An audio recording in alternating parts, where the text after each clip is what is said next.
Hello and welcome to Tokenverse podcast series, where we bring together creators, blockchain specialists, investors, intellectuals, and experts to brainstorm the future and potential of Web3 technologies. This production is brought to you by DoinGud, an NFT marketplace which empowers the creators and connects people who want to do good across the world. Now, in this episode, we're going to discuss the tips for NFT collectors. So everyone who is a collector already or is thinking about collecting NFTs probably will find very interesting information here, because we're very lucky to have very interesting guests today. I'm going to start with introducing Jennifer Stelco, who is artist relations and co-founder at MORROW Collective, which is bringing established and investment quality artworks to the NFT sphere. Jennifer, can you tell us, how did you get into the NFT world? What inspired you? Sure. Well, I have been a traditional artist for about 11 years, full time. I was mainly a painter, and nearly a year ago, I'm just about to approach my 1-year anniversary in NFTs. But in October last year, basically a friend of mine, he's been really into crypto for a long time, and he started to collect crypto art, and he basically convinced me that I should give it a go. And he made it very much a just click here, do this process, because I was, I was a traditional art person and really wasn't drawn to this sort of realm. But I already had some digital pieces. I had done some digital drawings on my iPad a few years ago, so I had them ready to go. And I just made some applications to some of the platforms. I got accepted by Super Rare, and then it was like I fell down the rabbit hole, and there's no looking back. And I feel like crypto is one of those things. Once you can wrap your head around it, once you have it, and you've kind of gone over that brink, then it's a wonderful world to be involved in. So yeah, that's what first got me into it. And I originally, through Super Rare, I really wanted to curate a NFT Metaverse exhibition. So I did one with Super Rare in January. It was called The Orchestra of Crickets. I've got some of the really big names who were not big names yet were involved in that, which was really nice. And a good friend of mine here in Dubai, who's an art journalist and curator, helped me out with that because I'd never curated before. And that's what brought her into NFTs. And now she's my business partner. Her name's Anna Seaman. And there's 2 other people as well. And yeah, we formed MORROW Collective in March. And now it's my whole life. Fantastic. So our next guest, who actually will remain anonymous, and we're going to call him Prof. He's currently in Denver. That's all we know about him. But he's equally exciting. He's a collector and Metaverse enthusiast. He's a futurism and NFT collector, also DeFi Degen. Prof, what does it mean to be DeFi Degen?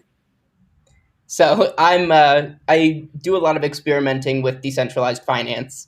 So I like to experiment with new platforms when they come out. And I do think in time there will also be tie-ins between decentralized finance and NFTs. So I threw it in there because I figured it'll connect a bit more down the line too. But good morning, or good afternoon, wherever you are. I'm happy to be here. Yeah, we're all in different places. So Jen is currently in Dubai. You are in Denver. And now I'm going to introduce Mel, who is currently in Barcelona. And Mel is many things, but she's also an ecosystem builder in DoinGud. She's got a quite amazing CV. She was saving the island with Foundation for Puerto Rico. She's executive vice president for Blockchain Education Network, and she founded non-profit organization in Colombia, and she's spoken on many events. Now, Mel, can you tell us, of course, your portfolio looks amazing. I mean, your CV, how did you get into NFTs? We cannot hear you. I got into NFTs a while ago, around 2018.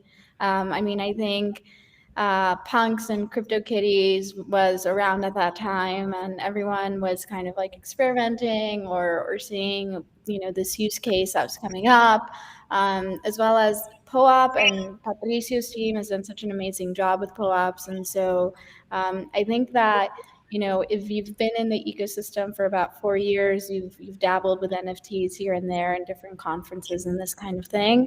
And as a matter of fact, in the past 1.5 or 2 years, my interest in NFTs came more from a product standpoint. I had a friend who had a product company with celebrities, and she was really interested in how blockchain could be applied. And one of the use cases was, okay, well, rare celebrity products could be an NFT. And so in my background, I've also done supply chain traceability consulting for the 4th largest coffee company in Colombia. And so, supply chain traceability with celebrity products and NFTs is a really fun mix. But really what calls my attention the most is how we can use NFTs for good. Ergo, why I'm not doing good. So that's my journey with NFTs. Fantastic, thank you for that. I am Anya Polomajczak, and I'm a journalist and filmmaker. And the reason I got into NFTs is as a journalist, I've been mostly concentrating on the show business, so interviewing celebrities, film stars, and musicians for Reuters and Getty Video. Then I decided I want to get more into technology, and at the time, reporting on blockchain was the right thing to do. And I'm currently working on a couple of crypto-based documentaries. Now, the convergence of the world of blockchain and art, show business, it totally makes sense to be into NFTs. So that's why I've been following this space, and I'm very excited. Now, I don't know if you've been following the news recently, but have you seen the husband of Serena Williams, that he was wearing an NFT on the Met Gala? Have you seen that? Yes. Yeah. That was awesome. Yeah, what do you think about it, Prof?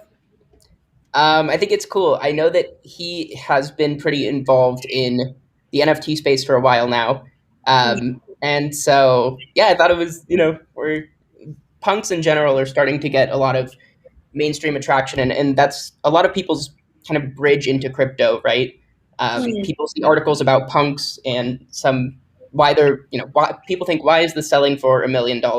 And I think that brings a lot of people down this sort of NFT rabbit hole where they realize, there's so much more to this than just some static image selling for what people deem to be absurd prices.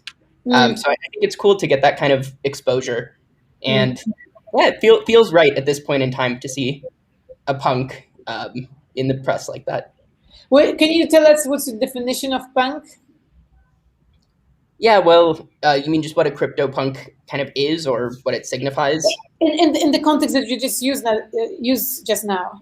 Sure. So yeah, CryptoPunks are one of the more prolific and one of the more well-known NFT projects that sort of are very popular amongst collectors, largely because they were one of the first NFT projects out there, and so they've developed a sort of cult following. A lot of celebrities, athletes, public figures, and longtime crypto and NFT enthusiasts are collecting them.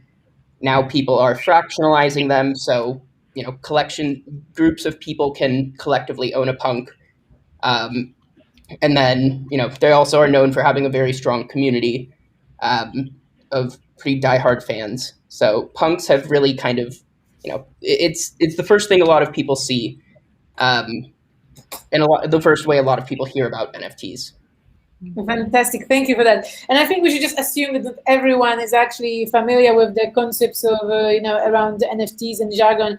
And I was wondering, Jen, because you have a fine art background, could you tell us, how do you describe NFT? What is an NFT to you?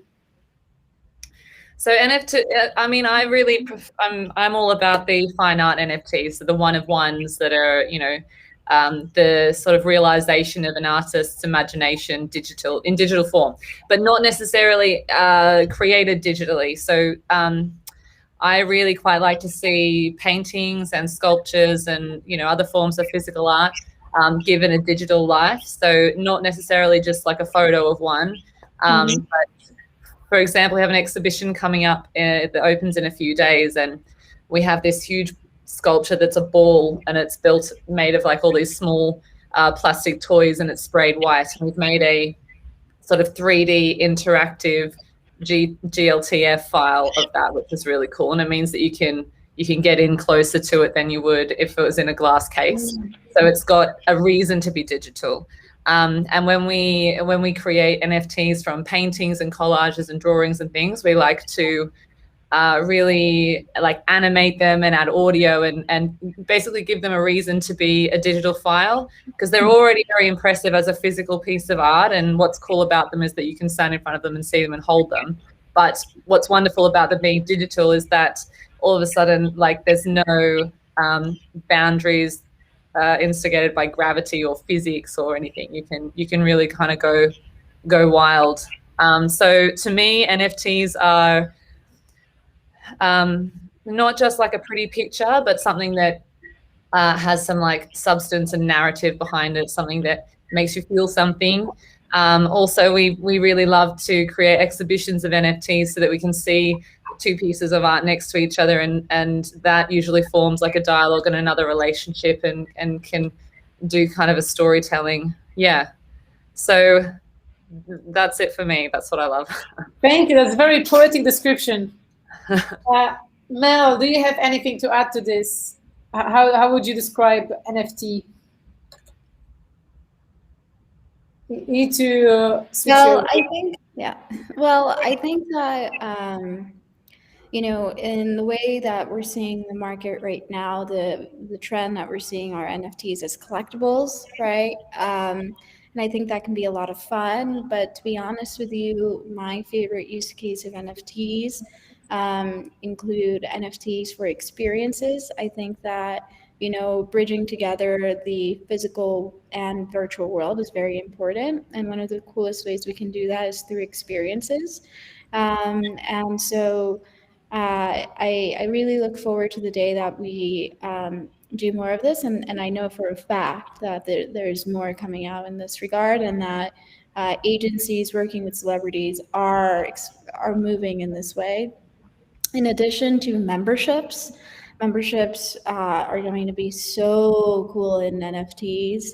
And also, you know, Regen Network is doing a great job with this already, but I think that looking at NFTs as a way to value our natural resources is really awesome. And, you know, big kudos to the Regen Network and Common Stack, which we're, as DoinGud, we're also collaborating with for leading these initiatives. Right, and I was thinking also, when you talk about the collectors, right? We can talk about collectors in the sense, like, the first thing that comes to mind is those big collectors, you know, buying things at Christie's and kind of owning so much. But at DoinGud, we actually, like, we consider everyone a collector, right? Like everyone who actually buys an NFT. So it's, yeah. Sorry, yeah? Go ahead. No, you go ahead. Yeah, I mean, listen, I think that, you know, right now the biggest like use case that we're seeing being adopted is art. And a lot of collectors, traditional collectors, are looking at NFTs in a way in which, you know, kind of is the next level for their collection. There's also, you know, a lot of people who were not art collectors previously, who are in the crypto space, who are now exploring that and becoming curators of their own. And so, you know, I think that it's empowering many people. But in addition, you know, I think it's important to also keep in mind what NFTs look like in general. I mean, like, if someone here mentioned if we're familiar with POAPs, yes, we actually mentioned them earlier. And, you know, you can even be a collector by attending different events and receiving a POAP. You know, you can, be a collector just by, you know, participating in different communities. And I think that, you know, NFTs and communities are very, very strongly tied. And even with the type of collectors that we're seeing for apes, you know, like the type of community that's coming around the apes is really cool. And now everyone wants to be one, right? Now everyone's looking to be a part of this super cool community. So it goes hand in hand. And that's the part that I think is really revolutionary, because I can't say that I was in the art world before. I can't say that I was a curator before. But from an outsider looking in, it seems like now there's NFTs are kind of bringing more of a community approach to collecting, and that is really cool, because then you can get together and do so much more. That's my opinion. I'll let the rest of the panel speak as well. You can go on the podcast and talk about it. That's being part of the community. Prof, while we're talking about the formats, when it comes to your collections, are there particular formats you concentrate on, or do you have variety, or does it changes? So it kind of changes, and I actually really liked that comment on POAPs, because I collect POAPs, and I collect them from, you know, everything from participating in governance for different protocols to attending in real life events where they're handing out, you know, the QR codes to receive a POAP, to Metaverse events, you know, in virtual worlds. So I'm actually collecting. Sorry? Could you tell us what POAP is? Yeah, sure. So it's a proof of attendance. And so you basically can just, you know, if a platform integrates POAPs, you can actually basically show proof of attendance. So I get some little NFT that shows that I either voted for some on-chain proposal or attended some event in Decentraland, or, you know, even at this, I'm in a conference in Denver right now, and in person they're handing out these QR codes where I can scan with my MetaMask and collect an NFT for showing up. So I think that's kind of a way to, it's kind of like how people collect ticket stubs from all the concerts or shows that they go to. And so that's kind of separate, you know, I have like a separate POAP collection. A lot of what I collect, it's kind of a mix. I have some of these, you know, avatar, you know, I have some of these like hype beast and avatar photos, but I also think the next wave, I also think these avatar collections are kind of going to be a lot of people's bridge into the space. And I believe that the next wave is going to be, you know, supporting artists like that are coming into the space. And, you know, I think that one-of-ones are going to become a lot more popular. So I mix a lot of, you know, these hype beast projects with what I really like, and what I like supporting artists that are willing to take a risk and come into this space. It can seem very daunting to a lot of artists, and I think it can also seem like there's a lot of, you know, there's a lot of people trying to capitalize on, you know, there are probably 100 different CryptoPunk derivatives out there, and so the space can seem a little immature at times. But I do think that we need innovators to come in, and, you know, we need more artists to come in and post their work. So I try to do a mix of supporting both. Yeah, I think we should discuss about, you know, algorithmic, you know, the NFTs created by algorithms, and also the NFTs created by artists. We should get into that later. But in the meantime, there is one of the viewers, Sat Panasar, is asking, are our guests familiar with POAPs? We're just talking about POAPs, and obviously Mel and Prof, you are very familiar. Jen, have you heard about POAPs? Yeah, I'm glad you asked me, because I wanted to share that we're doing a project with the Australian Pavilion, which is in, you know, the expo is in Dubai, and it's coming up in a couple of weeks. And because part of our half of our team is Australian, we're working with the Australian Pavilion to make NFTs exactly like what Prof was saying. There's going to be a QR code on site, and people can come up and scan it and claim their NFT as a gift. And now, because there's going to be, 20,000 people a day walking through the doors of the Australian Pavilion, even if not everybody claims it, there will still be a lot. But they're changing the NFT. In some cases, they last for a month, or in other cases, they last for a couple of weeks. But there's also a kind of element of collect them all. So everybody coming through will have the ability to swap them and sell them. And generate a little bit of activity in NFTs for not putting any money in. And yeah, I think it'd be really interesting to see how it goes. And by the way, another listener called Sad Benkirain says that they love the NFT IRL virtual exhibition on the MORROW website. Yeah. I saw that. Thank you so much, Saad. That's the Metaverse version of the exhibition, but it was a physical exhibition here in Dubai as well, where we had one of the major galleries. We put up physical pieces of art alongside screens showing the NFTs and animations, and we also had a lot of augmented reality going around the place. But we've got the virtual exhibition on our website for those who can't get here. We love doing that, both at once. Fantastic. It seems like the MORROW collective really embraces technology and somehow marries it with the traditional fine art world very well. That's our whole jam. We were talking about collectors and what collectors look like now, and how Mel was saying that we've got people who collect art for the first time because they're NFT people, and so all of these new people that were not necessarily interested in art before are showing interest, which is great. But it's also coming at it from the other way, and we've got all these traditional art folk who are starting to show an interest in NFTs. So it's like these two completely opposite segments of the world are just starting to close together. And it's very early days now, but I feel like they're just going to crisscross more and more. Great. And when it comes to DoinGud, Mel, do you expect to have more kind of digitally created NFTs or more NFTs actually, coming from the artist? Digitally, algorithmically. Sorry, I can't say it. Created by algorithm. Okay. Don't you worry. I understand what you're saying.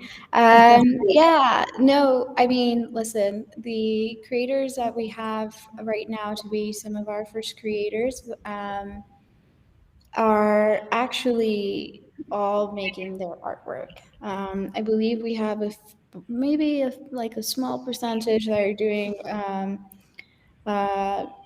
regenerative artwork. I believe it's the word. And so that's really exciting. And when the doors open for everyone and anyone, their moms, dads, students, anyone, to participate as a creator on DoinGud, it's going to be really cool to see, because we don't know, right? So, I think we're really excited to see that. We're really excited to welcome everyone with big open arms and just to guide everyone and support. And we're so excited for everyone listening. We can't wait to support you and have you guys. So yeah, really excited, and we'll see. But the first ones are all creating their artwork.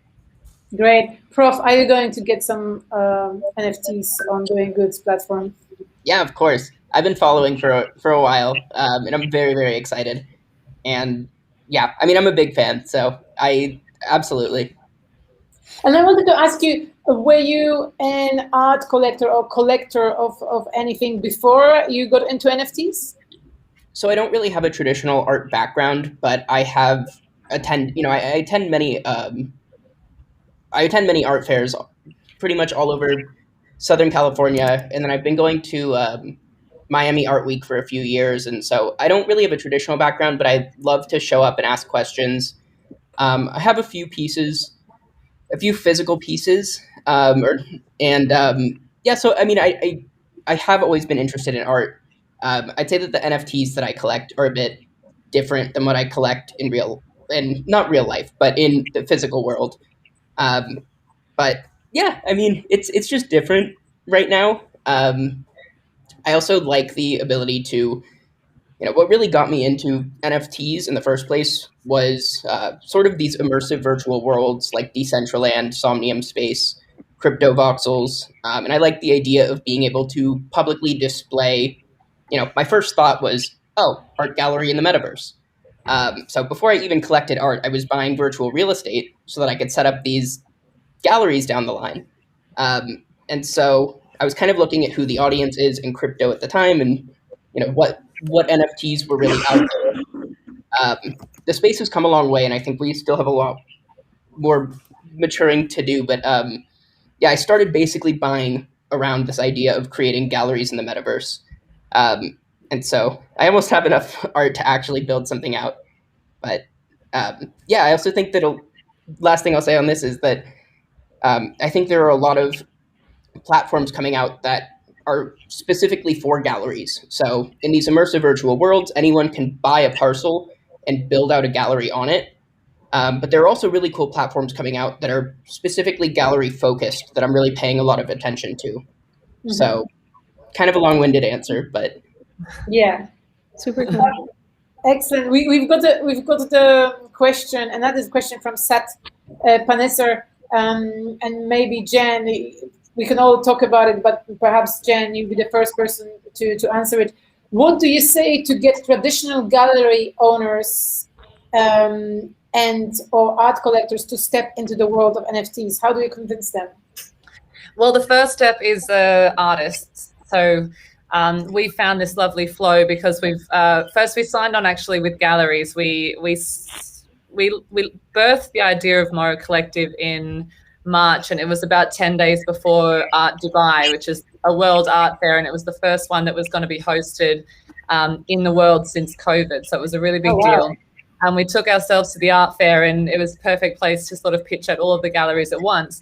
And it was really interesting because it wasn't that long ago, but just in that time, people know a lot more than they did back then. So we spent a lot of the day just explaining what an NFT is.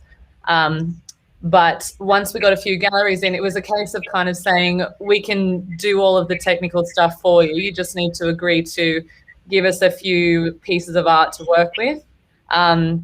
So in the beginning, it was like coaxing them in with no effort, sort of saying, you don't have to do anything. We're not even asking you for any money. Just give us some art to try this out with and let us show you what we can do.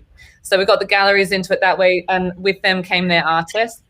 And once these established artists and galleries were involved, it was a lot easier to talk to art collectors that we know because they were seeing art that they recognized in NFTs. And once that door is open, and it shows them the rest of the NFT space as well. But there's this collectible mentality that art collectors have, and I know a lot of them might be more traditional in that they want to be able to put something on their wall and show people, but a lot of them just do have that investment and collector's brain where they just want to hold stuff that they think they like and that looks really nice and it makes them happy to have and makes them proud to own, but also like think of it as an investment, put it in your vault. You can still show it obviously on your wall if you get one of these digital canvases or virtual gallery. So it's hard to begin with, but that's what we're working on all the time. And I think, Mel, you'll be able to tell us something about the education when it comes to NFTs. And we need to hear you. First, I just want to say that Jen, super, super great answer, really insightful. And yeah, from my perspective and from DoinGud's perspective, it's been really cool because I come from an education background. I've worked in the space in education for the past 4 years. So when we were looking at ways to really, I think in the crypto and blockchain space, this always happens because we're creating this new technology, and you have traditional collectors or traditional people that are a bit hesitant to join. So education is always there, and this is something that platforms of all kinds outside of NFTs have recognized how to bring in these traditional collectors in. From our perspective, and the way that we've done this is through education and through community leaders. So a grassroots movement focused on creating local education meetups for creators, not around doing good, but around NFTs, around galleries, and going to galleries and hosting these events there, so that these creative communities can understand, like, first of all, we start off, why do we create, right? What are the challenges that creators face? And with that, what are the challenges that galleries face? And together, right? In addition to, what does decentralization mean, and what does this bring for creators and galleries? And so what we've seen is, it's been really interesting because to some degree, gallery owners are feeling pretty left out throughout this whole NFT process, because all creators have been able to go and launch their NFTs and their drops and their everything, right? But no one has, like, galleries are like, okay, great, like all my creators are going and making all of this money, and I'm here sitting on pebbles. COVID just happened, like no one's coming to my gallery, and they've been completely left out.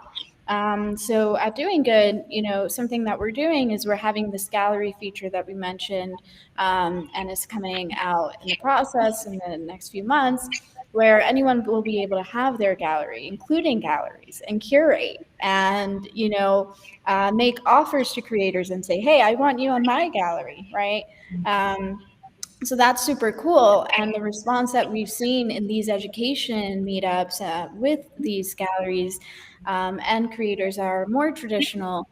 Some have said, this is really cool because I'm tired of my collectors and I want to find new collectors. So gallery owners are looking at this as a new way. Others, are a bit unsure and, want to wait to see other galleries do it first. And then the wave comes, and others are kind of being pushed by their creators to do so, so yeah, go ahead. Sorry, I'm so glad you started talking about gallery involvement, because that's what we noticed as well. And most galleries were just so happy to kind of have a way in. And I'm not like, because I'm an artist as well, and I was never represented by a gallery. So when I could put my art all of a sudden on Super Rare, it was wonderful. And I think that platforms like Super Rare are really, really good at what they're doing.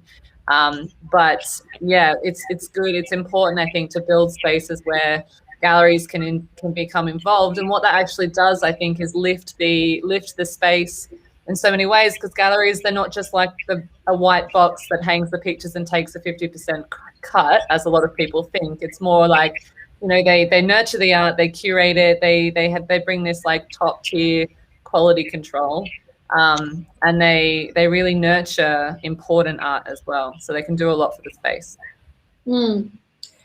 Prof, you as a kind of can I call you metaverse philosopher?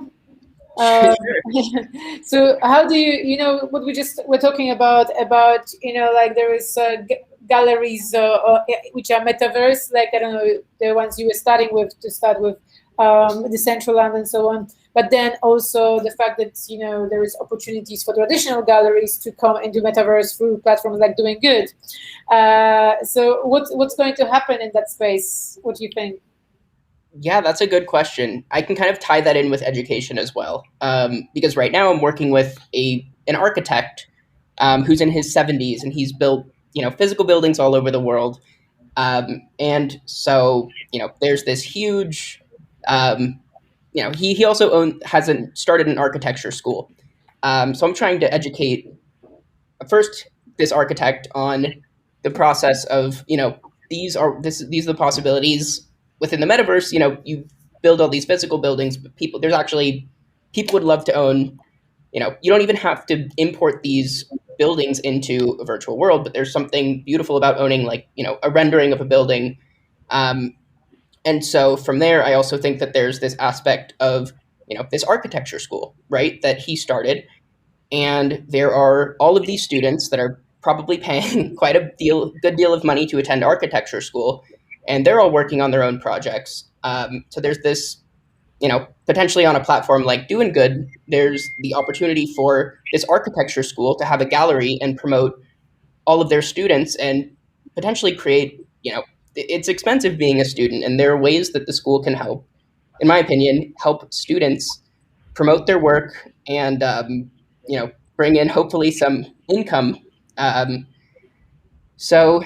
the education process is tough, and I think that people like Jen and Mel are doing a great job from what I can hear.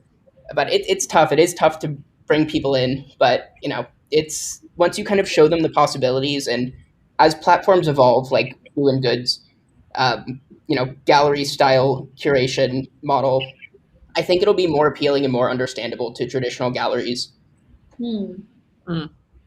Jen, what you think about the future of it? And I was wondering, when it comes to the tools of the collectors that they have to use in order to actually get those NFTs, is it scary, or what would you tell these guys who actually think about collecting NFTs, are still in the fine art world, but are not sure? There are a lot of hurdles which are very frustrating, because we can get to a point where we've convinced somebody that a digital asset is worth having, but then you have to tell them, great, you're in, but now you've got to get a BitOasis account and buy some Ethereum, and then set up a MetaMask account, and then send yourself that Ethereum, and then figure out how to post a bit on OpenSea. And there's so many steps. The future, I hope, is coming towards it getting a lot simpler. And I'm seeing ideas like basically apps where you can use a credit card to buy the cryptocurrency. Things, it will get easier. For now, a lot of the sales that we're making are super, there's a lot of admin involved, because we're really trying to be the assistants in this situation. Not just be like, here's the information, do it yourself, but we're really talking people through the process. We do have a very thorough PDF form that we can send out to people that's kind of a how-to, but yeah, that's what's really holding us back at the moment with the traditional fine art world, to be honest. And hopefully that will clear up soon. Yeah. And I suppose what you also have to think about is the safety. Mel, do you want to touch on that?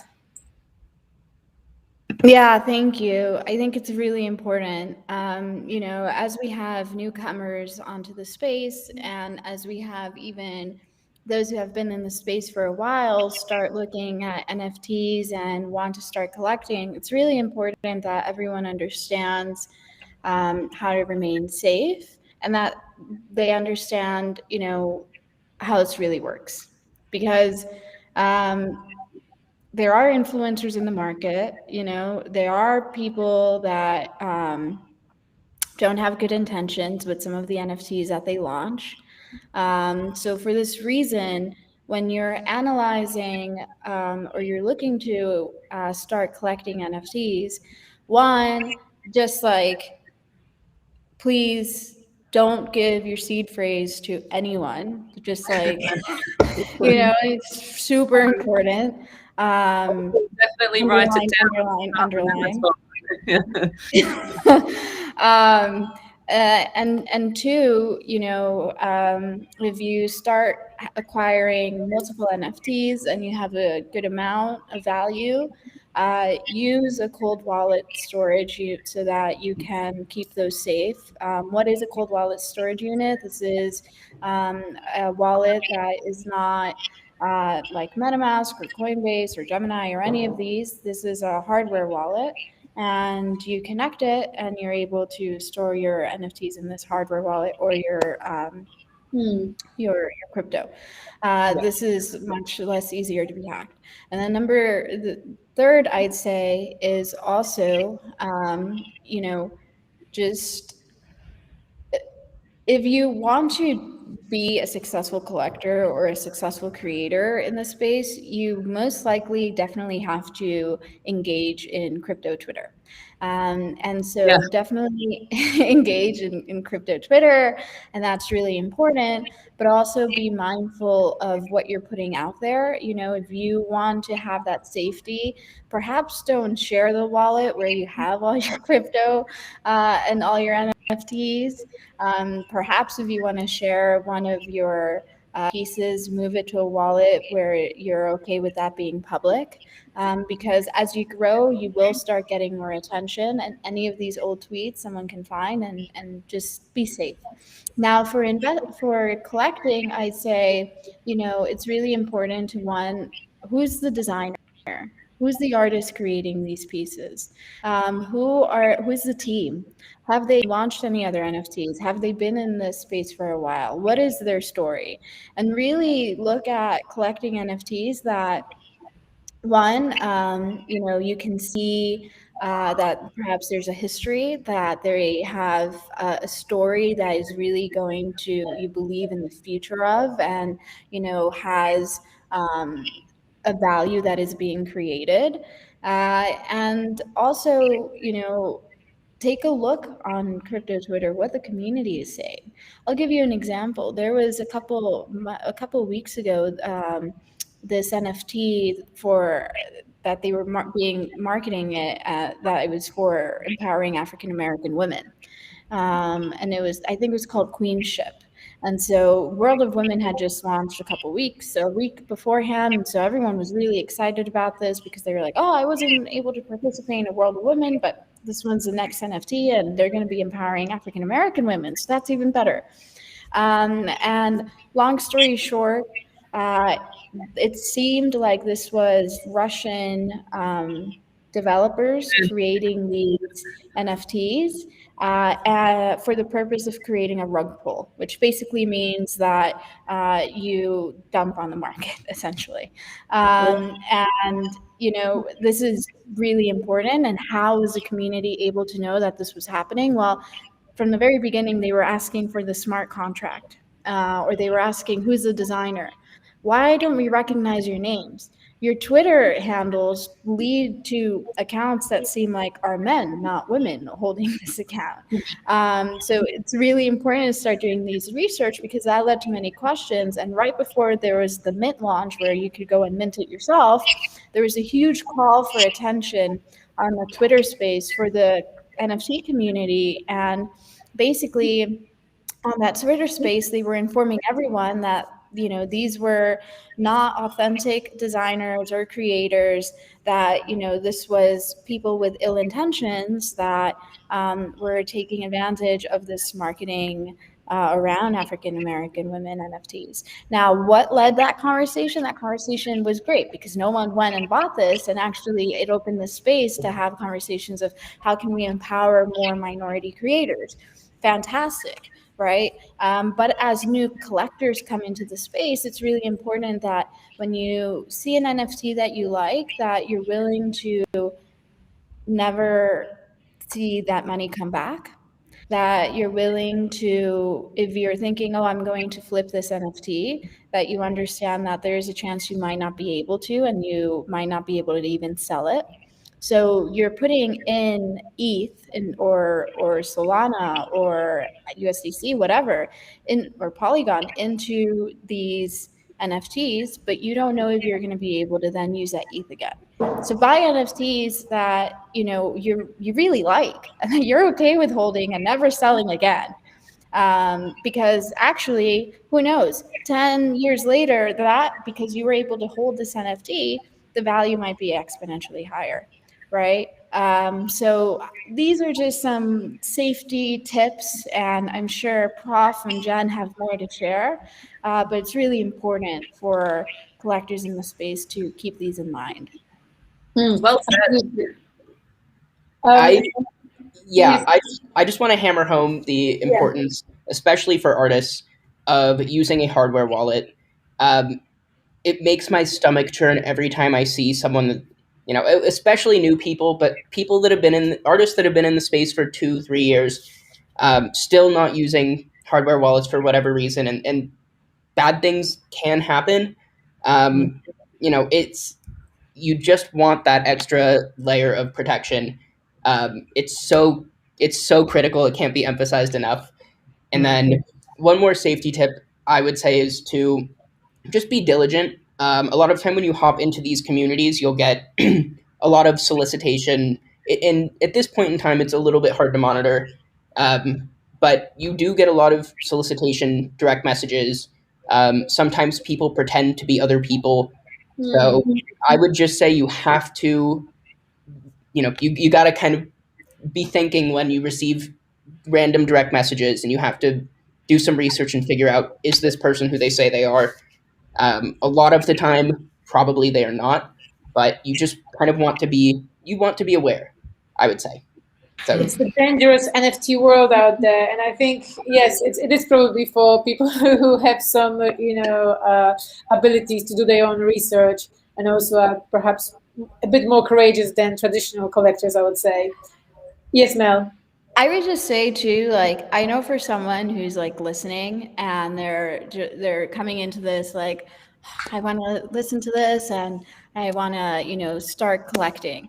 And then you hear all of these like security like recommendations and safety tips, and you're like, whoa, okay, I don't know, I'm scared. This freaks me out. Don't be freaked out. Like, we're saying this because we want you here and we want you to have a pleasant experience. There are people who don't take these safety measures and are also okay, but it's very important that, for us who are in this space, for others to come in and have a pleasant experience. And that's why we want you guys to have one, because it's important that you have one so you trust this technology, because it is new, but it is going to stay, and so like, don't be intimidated, ask questions, and understand that if you don't necessarily do this, it doesn't mean you're going to be hacked tomorrow, especially if you're new. No one's paying attention to you. But so don't be so scared right away. But do take these recommendations seriously, because as you grow as a collector or as a creator, your risk increases because you're getting more attention. So don't be intimidated, but be safe. Right. Yeah. This isn't absolutely. You can start dipping your toe in with a MetaMask. You don't necessarily need to start with a wallet. Yeah, absolutely. Right. I wasn't intended to be to freak anyone out. It's just a reminder to be cognizant. Absolutely. And I haven't seen it on the Christie's website today when I was checking the NFT background and basic guide. So maybe we could even call this session everything you need to know about collecting NFTs that you don't find on a Christie's website. But now we're coming towards the end of our session. I was wondering if you guys have any questions to each other. What's the next NFT you're going to collect? That's tough. Yeah. I have a vision of basically having a vault, like we were talking about earlier, just starting a vault. And one of the things that we do is with onboarding artists is help them a lot with the animation service, and we charge for that. But we were talking in the team earlier about maybe charging instead of the ETH or the percentage of a sale, maybe charging with an NFT that we can put in our vault. I love the idea of just having a big gun collection, but not touching it for a long time. That's super cool. Yeah, I'm right there with you. It's funny. My partner, actually, he collects a lot and he flips a lot. And he was so kind, and he wanted me to win when he won as well. So he started sending me some NFTs, and he'd be like, babe, now. And I'm not a flipper, man. I'm such a hodler. Like, I wouldn't even sell them. I haven't sold any of the NFTs I've bought. And I think it's also important to note that as a collector, like, what collector are you? What kind of collector are you? So that you're realistic with what you're going to do with your NFTs. I'm definitely a huddler, and I'm right there with you with the vault. And I really believe in looking at artists and how they grow with their NFTs. I personally, the next NFT that I'm really excited to collect will be the next high school students that launch their NFTs under our classes.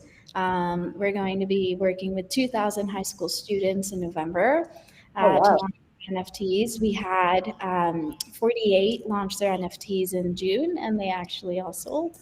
So we're really happy about that. Super, super excited about that. Where these high school students base? They're based in Harlem, New York. And the 48 were based in Harlem, New York. The 2000 will be actually in New York Metro, so Brooklyn, Manhattan high schools. So really excited. That's really cool.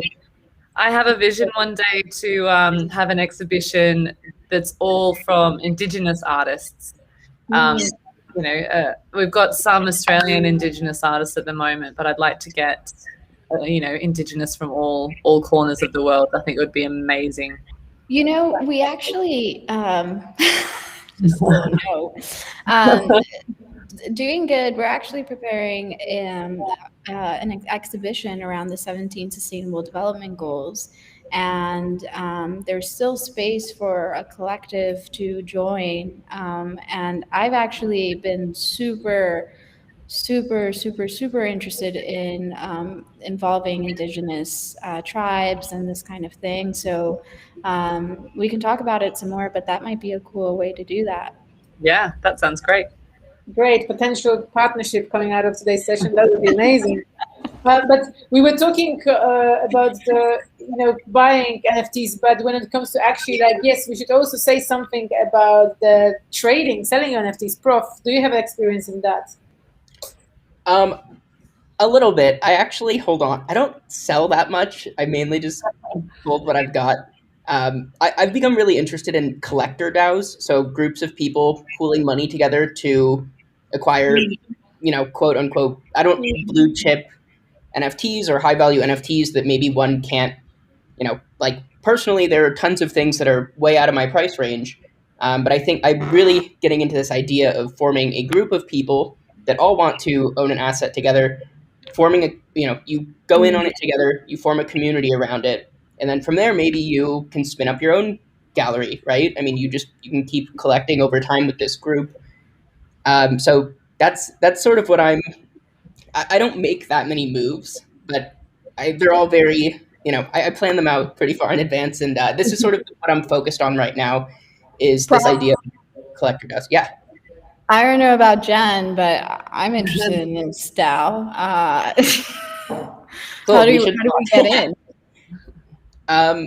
It depends. There are a number of ways. It's a side project I'm working on, and I'd love to speak to you, about this, and also in regard to DoinGud as well. But yeah, I think this is kind of the next big wave. Is it's a great way to form community and be with people that are interested in the same kind of things, and together, there's power in numbers. So. Yeah. Let's go. Yeah. No, super. My Discord. You can reach out anytime. Super excited to talk to you about this. Cool. So that's a top tip to do collective collections. Yeah, it's fun. It's something that's pretty easily doable. In NFTs, you can set up a multi-signature Gnosis safe and have a few people sign off on it, so you don't have to trust just one person with the whole collection. Everyone can send money to that safe, and then from there, the signers can, everyone can vote on what pieces you acquire, and everyone can sign off on the transaction when it comes time. And so it's cool. There are all these cool things that form around it, like governance. So when do we sell? You can host votes on Discord or on chain to determine when you sell or what your game plan is. So there's a lot of cool. Yeah, it'd be super cool to see some of this on DoinGud as well in the future. Let's make it happen. Yeah, I know for sure. Manu, if he's hearing this, is nodding his head and smiling. So Manu is one of our founders. So no, super keen. And I just want to add, just for like, again, I don't flip, but I hang around with enough people that do, that if we do need some comments on this, I can share. One, don't do it emotionally, like, for example, I'll give you a real example. I bought a mutant ape and the mint price was like 2.86. And when the next 2 days, like the offers I was getting was around 70, and I didn't sell because, well, you already know me. But many people did, because they saw, okay, this is because of the hype, and now the offers that I'm getting are below 5 ETH. Below 4 ETH actually too. And some people, when they see this, they're like, oh no, oh my God, the value went down. It's going to keep going down, and I'm going to have to sell so that I can make some of the money that I put into this. Just be mindful of keeping in mind that, these things go up and down all the time, and you definitely do not want to sell when it's down. And just, that's why I said originally, be okay with putting money into NFTs that you're okay with leaving in there for a little bit, because sometimes, for example, right now, last week, the apes were on Sotheby's. This week, they're on Christie's. So, these types of galleries featuring these collections actually bring the value up many times. So you just want to be mindful of what's happening in the space and what kind of hype is about to come to these collections, so that if you intend to selling, then your conscience. Someone just commented, Mutant Ape Yacht Club in the Roadmap 2.0. Yeah, I mean, there's always development coming for these collections, so just be mindful about when you're selling, if there's any new events coming up for that creation. Yeah, and I think people panic a little bit when they think that they've missed the boat on something, right? So where we're at with CryptoPunks now, everybody's a little bit like, no, damn it, I should have got one. But we're still, like, in the grand scheme of things, super early in the game. And it's an exciting time to, because we're, especially with one-of-ones and art and stuff, I think that the fine artists that are getting involved now are still going to be considered the first. If we're going ahead 20 or 30 years, I think anything from 2020, 2021 even is going to be seen as like the OGs of the fine art NFT. So, and that boat has not been missed yet. And I guess it's a case of not looking at the stats every single day, but maybe just checking in, every year or something. Like a long game. Yeah, monthly for sure. I mean, like, if you look at crypto in general, right, like Bitcoin and ETH, the amount of ups and downs that you see in these two assets are huge. But I think it's really reflective of the community that doesn't freak out, because this is something we're used to. A 20% down market is pretty normal, because so is a 20% up. So, just hang in with the waves, and you're going to be used to it. And to some degree, you're going to become numb to it. And yeah, it's really exciting. And we're so early. Just have fun and enjoy, and enjoy the ride. Yeah, that's a great final message, that this is the right time to get in. And on that positive note, I would like to thank you, Jen, thank you, Mel, thank you, Prof. You've been amazing. I think people really got some valuable insights listening to us, and they'll be all buying the NFTs right now.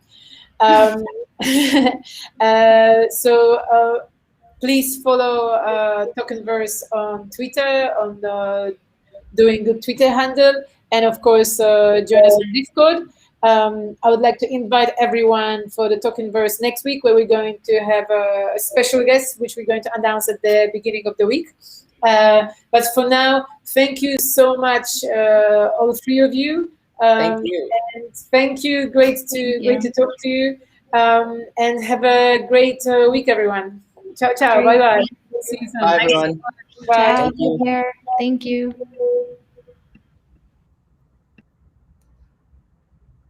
Cool.